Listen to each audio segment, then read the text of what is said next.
I want to say something very important to the LGUs.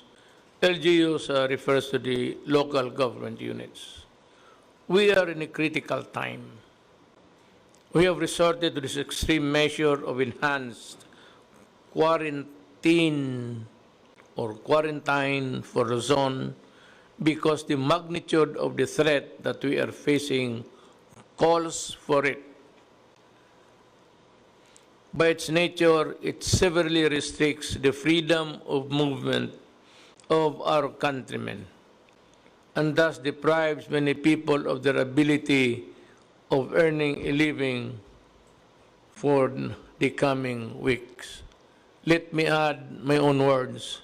I'm really very sorry, but I have to do it. Now I call the LGUs. The national government needs your help during this time. But I want to tell you, do not make this quarantine or quarantine more difficult for our people than it already is.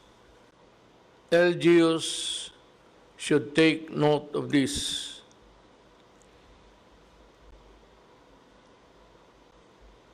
That at this time, let us make ourselves clear that we are not separate from a republic or from each other.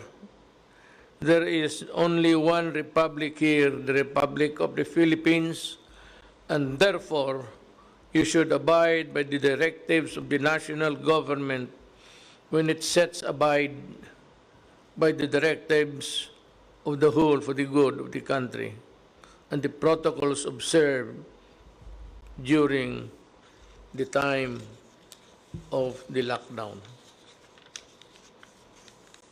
Let me add that at this time, I do not think it is just a quarantine or quarantine. I think that we are already in the stage of a lockdown simply because the contagion continues to take its toll in the countryside. I know you have the mandate to deal with the emergencies affecting your localities. I was a mayor myself, in case you have forgotten.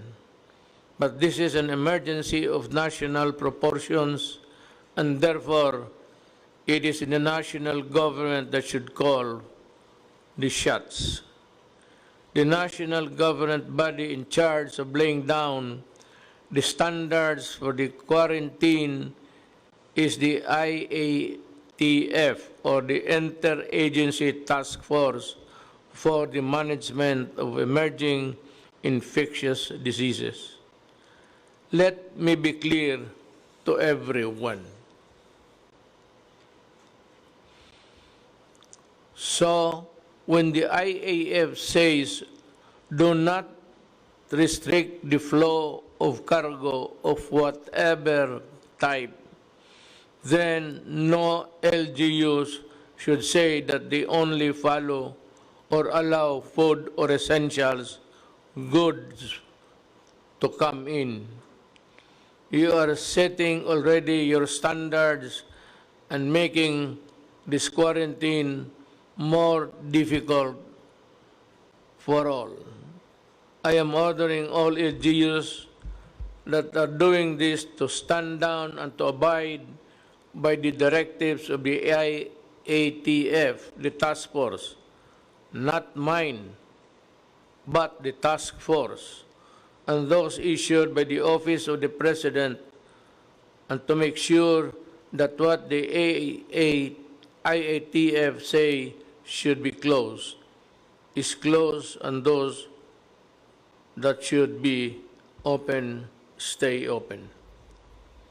You know the only reason why you can impose these quarantine restrictions and impose it on everyone passing your areas is because the national government is allowing you to do so. But if you go beyond the standards that we have set, you are abusing your authority and you know that it can lead to administrative cases or even worse unless you stop what you are doing and completely, fully, criminal cases cannot be far behind. I am therefore directing the DILG and DOJ to closely monitor the compliance of LGUs in the directives of the office and to file the necessary cases against the wayward officials. You know, let me be just sundin na lang natin. Total, para man ito sa lahat. Do not try to overdo things or think that you can do what you want to do because that is not allowed. We, move in one direction, in one unison, precisely to place the contagion in control for the better health of our Filipino, our countrymen. Wala namang gusto nito eh. And we do not want to be lording it over your local governments because we do not want to do that. I do not want to do that. That's an added task. Ayaw na ayaw ko yan. Pero wala tayong magawa. Sundin lang natin. Ang ibig sabihin, wag kang magbiyahe ng sarili mo sa Tagalog ba. Kung sa wedding, ay wag kang magpalaro ng iba. Wag kang magbiyahe. Isa lang, sa gobyerno lang. Pero ako sa wedding, alam ko, hindi niyo sinusunod. Well, there will always be a time for that. In the coming days, we will need the help of the LGUs more and more. So I want to make this clear early on.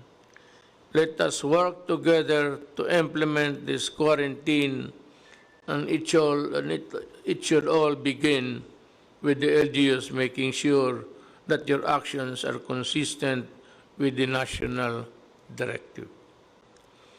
To do otherwise would sow confusion. All over the world there is confusion and chaos already because of these lockdowns. We are not the only ones into it. All countries of the world, as a matter of fact, are doing it. And that is why it adds more trouble than what is already there that we can handle. We are not alone, but let our country lead the way in imposing a lockdown and strict enough to effectively kill COVID-19. Liberal enough so that our people will not die of hunger, and orderly enough so that our country will not be driven towards chaos during these difficult times. Problema kasi nito, COVID-19 is passable. Sa tao lang, it's contact. Yung handshake o yung just maybe rubbing each other's elbow. We have to look for further and think of the economic survival of the country even after the crisis is over. Alam mo, sa totoo lang, importante lang malaman ninyo. We are imposing the social distance. Kasi nga, ang transmittal, tao lang ang pwedeng magbigay ng sakit na yan sa iyo. Hindi, walang ibang bagay. Tao ang magbigay sa iyo ng sakit na yan. So, iwasan mo ang kapwa mo tao. Pag magdating yung nagpautang sa iyo, magtago ka na ng gusto. Okay yan. Sabihin niya na nagtatago-tago ka. Gusto kong bumayad, si COVID ang ayaw. yung stranded, we will try to help you. Your Air Force and your Army will help you wherever you are. Kung wala ka nang mauwian, kung wala na kayong matulugan, I am asking the military commanders of the different camps all over the country that you can go there and ask for accommodation at pagkain. And they will, they would only be too willing to help you. Yan ang ating army at police. Bigyan kayo pagkain at tulugan. And in the meantime, they will try to communicate the authorities in Manila to, we will try to, anyway, makukuha ko kayo. That is a very terrible thing. You know, as a matter of fact, it would have been very cruel for you to drive away, lalo na yung mga bata nagbakasyon, tapos walang mauwian, walang tatanggap. My heart bleeds for them. Hindi mo malaman na kung saan ka pupunta. Pilipino ka naman, pero wala namang tatanggap sa iyo. To me, I can understand your refusal. But more than your feeling, yung akin is to somehow protect and help Filipinos in distress. As your president, I am now invoking the sanctity of my oath of office to help people and my countrymen. To all NGOs, let us move forward together with one accord. Implement the lockdowns and save our people from the dreaded disease once and for all. Ang pinakan remedyo dito is just to magkalayo kayo. Ngayon, kung yung bahay ninyo sa bukid maliliit, dikit-dikit kayo, sabayan na lang rin natin ng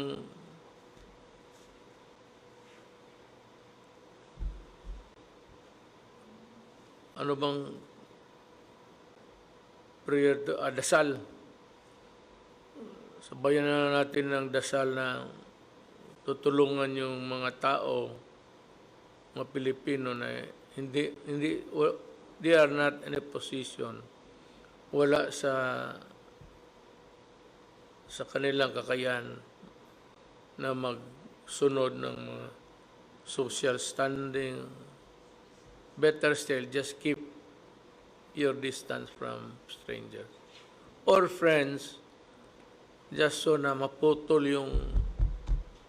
yung contamination from A to B, B to C. Kung kay D, putulin natin doon. Yun ang maganda. So it's actually the social intercourse that is bad at this time. I hope you can understand us at maintindihan rin ninyo kung ano ang ginagawa namin. Maraming salamat.